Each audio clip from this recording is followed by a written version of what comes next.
Hey, what's up, guys? Joe here, coming at you today with Week 5 action between Elite Gaming and Immoral Reapers. Congratulations first to Elite Gaming for making it into the playoffs with this victory. The final score was 72-70 with 22 3-stars on the Elite Gaming side and 23 stars on the Immoral Reaper side.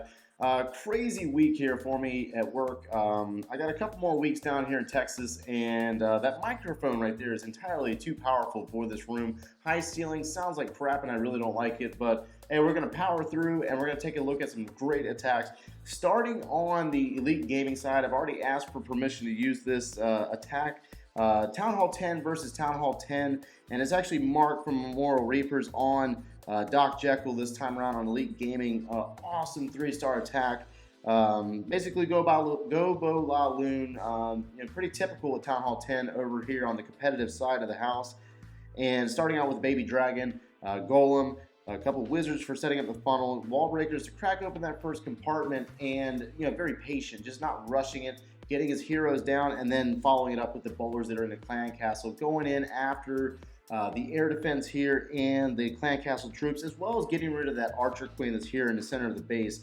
So allowing the bowlers to work, rages down, barbarian kings in the core at this point, and then the archer queen, she's taking out the clan castle troops, and she's gonna step up and take out this inferno tower. So anyways, getting a lot of value out of the archer queen, and also taking down the enemy archer queen in the core of the base with the barbarian king. But transitioning directly into the air attack, very smooth, very fluent, by getting the lava hounds down and the haste to assist pushing those balloons down into the air defense, speeding them up for a brief second, and then he'll start transitioning into getting in the next lava hound and a group of balloons to go directly in on this dual setup of Tesla's haste spell, and then using a rage spell on the bulk of the balloons that's going to go directly into a freezed inferno tower, getting rid of the inferno tower, and then hasting them into the next air defense. So at this point, all we have left is a couple of point defenses and some high-powered Teslas, and he's got a lot of lava pups up in the east, and then also working in the north. A couple of them. The Archer Queen did end up going down due to the skeleton spells, but it really doesn't matter. He has plenty of cleanup and a large pack of balloons down here in the south that's going to take out this cannon, as well as the Teslas. So the Teslas do take out a couple of balloons in the process, but the lava puffs are over here to the east taking care of the cleanup process, and then the balloons actually do land themselves on the high hit point storages and take those out with ease. And it looks like we got about 5 or 6 balloons down here working, finishing up down in the south. So we're going to go ahead and speed this up. It is a triple. Does have plenty of time and a great attack by Mark, getting it done on Doc Jekyll. So normally don't really show a whole lot of attacks by enemy versus friendly, but in this case, certainly worth the look with a Town Hall 10 versus Town Hall 10 triple. So jumping over to the other side, we have a couple of Town Hall 9 attacks that were actually kind of crazy. I mean, these guys, they never cease to amaze me with their attacks. So jumping down with Invincible, you've seen Invincible multiple times. Air guy, loves to come in with some crazy air stuff. I haven't shown him in a couple of weeks now. Comes in with a quad La Loon, basically using his high-level heroes down here in the southeast, working on getting rid of this air defense, as well as getting rid of the Archer Queen. That's his main focus here before he actually transitions into the air portion of the attack. So you're really using the high level of his heroes, the Barbarian King and his Archer Queen, to get in there and take care of the enemy Archer Queen, as well as using the Barbarian King's Iron Fist ability to take out this air defense. But at this point, he just go ahead and spreads a wide spread of balloons, sending in both of the lava hounds from the northeast and then also the southwest, and really just kind of powering the balloons through the base using rages and haste spells to speed them through the base, and they just basically straight up overpower the base with balloon action. Looks like we have 3 or 4, no, I think there's 2 hounds, as he brings in a back end group of balloons on the Tesla farm in the far north. The lava hounds do pop eventually, but that last air defense falls, and he does end up with a lava hound that does not pop. But he has plenty of pups to end up cleaning up this base and really just showing just how powerful the balloons are at this point right now in the game. This stage of the game, the balloons are just simply overpowering bases at Town Hall 9 and probably not exactly the most favored troop for defenders out there. But anyways, overall, just overpowers this base and finishes up with the back-end cleanup of the lava pups and the slow-moving balloons. Only one lava hound that does not pop, and just finishes up this base with an incredible 3-star attack, really just simply overpowering the base, but great attack either way by Invincible. So moving along, we're going to take a look at Nick. Nick does, and please correct me if I'm wrong, it looked like a blue veeler to me, but I'm not really sure on the terms and all these names that are made up on YouTube. Can't keep track of them half the time unless I come up with it myself or watch it on Power Banger, Clash with Ash, or Tutor. But anyways, starting out with a queen walk down in the south, he's really going after this air defense here in the south with her, and then he's going to bring a group of bowlers into a bowler walk up in the far north.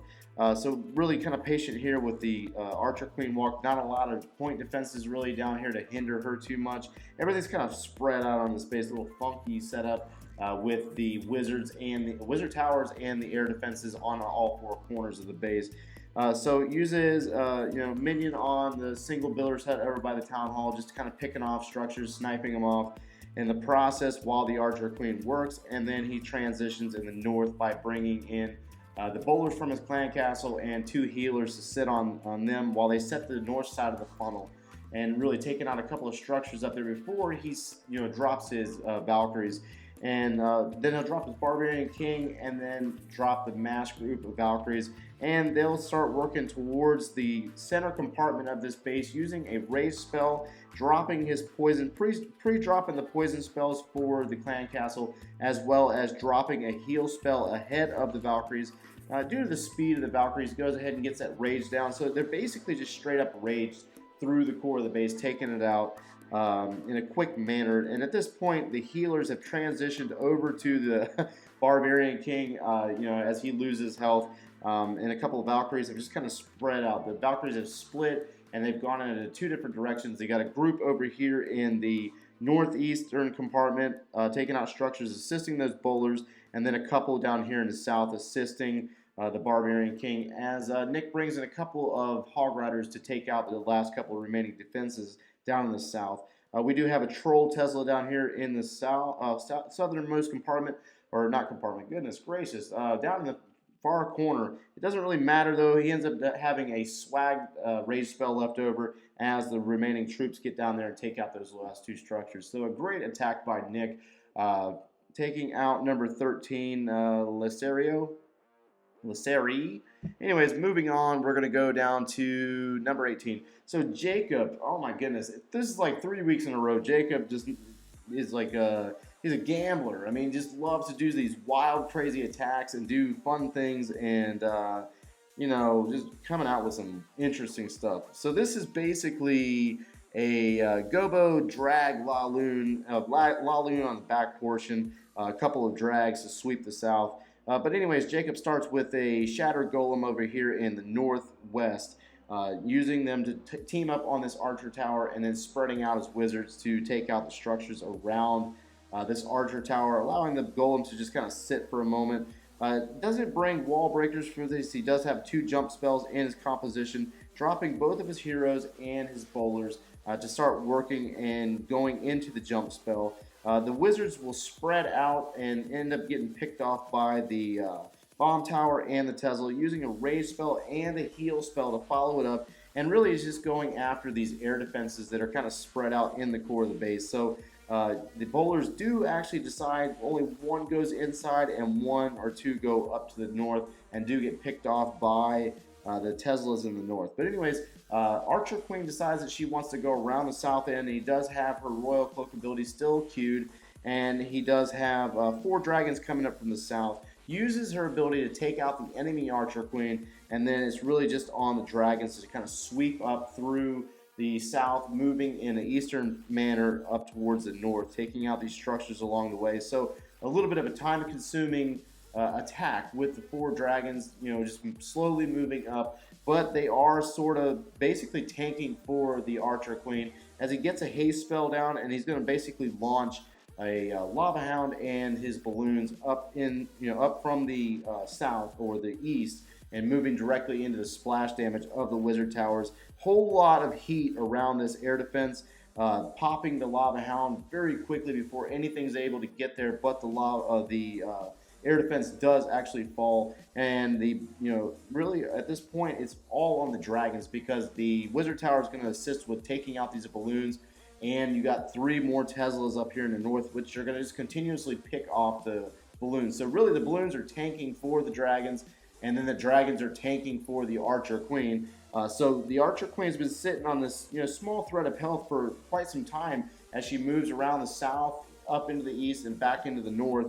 And she's just really just sitting back behind these dragons, assisting with taking out these structures as she goes along, or as they move along. So a great attack. Very interesting attack by Jacob, and a whole lot of thought process required there. Just a very diverse attack overall, and some things to consider. Not every composition has to be exactly the same. I say it every week now. These guys are coming up with great attacks, and I'm sure the Moral Reapers were doing the same on the opposite side. But anyways, number 20 is Ashpack. So Ashpack, you've seen him in like week 1.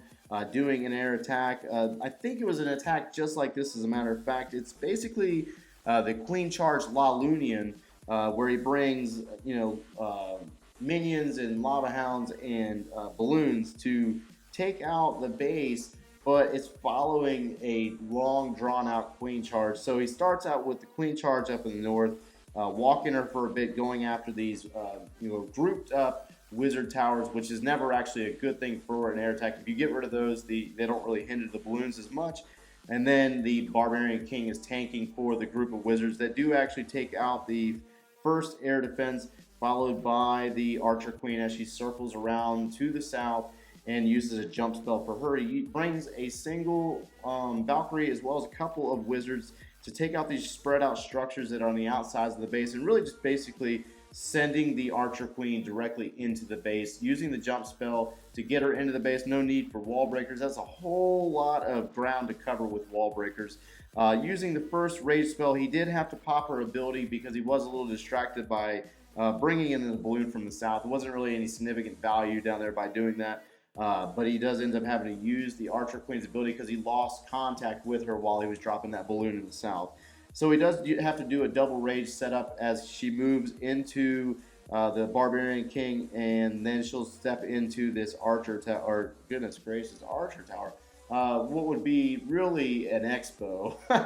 But anyways, she'll go down, take out the Expo, and then she'll take out the Sweeper, and then he transitions directly into the La Lunian portion, bringing in 1 Lava Hound to take on this first air defense, followed by the balloons and the large horde of minions to follow them. So basically the balloons are tanking for the balloons or the minions, and then he'll drop his other hound as well as a skeleton spell to basically queen pop and overpower this queen, as well as the splash damage from the balloons.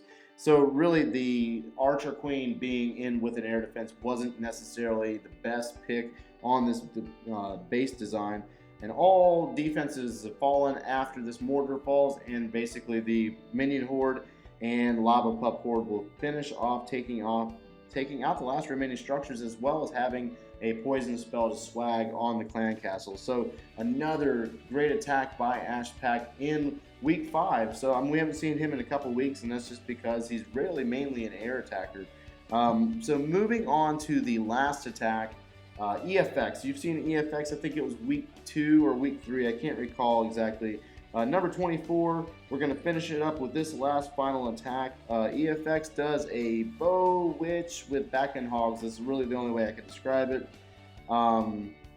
Really just a mass witch to kick it off. Starting out with a large group of witches over both in the western corner of the base and the southernmost corner of the base, and really having both heroes and the clan castle in the same location.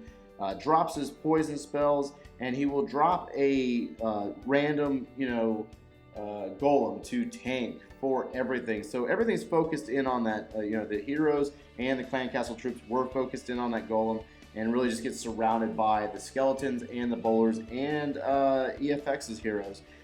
So you got skeletons basically flooding on both sides of this base, and they're surrounding the base as he uses 2 jump spells to get the a single bowler as well as a couple witches to go into the base. And you obviously see the Tesla farm in the north pop up, and what he does up here in the north is pretty cool. He drops a skeleton spell as well as 2 balloons and then a whole mass group of of hog riders to just basically jump the Tesla farm. But anyways, as this attack wraps up, the witches just get a lot of value to spread out base. Great attack by EFX, very different than what I've seen in the past couple weeks. So the base will fall. Hopefully you had a got a lot of information from this video. And I'm sorry guys, work is just kind of taking over right now. I'll do my best to get a couple more videos out in the upcoming days. Just don't be so focused on that or expect a whole lot just with the crazy schedule that I'm having. But yeah, drop some comments below and let me know what you think, and thanks for watching, guys.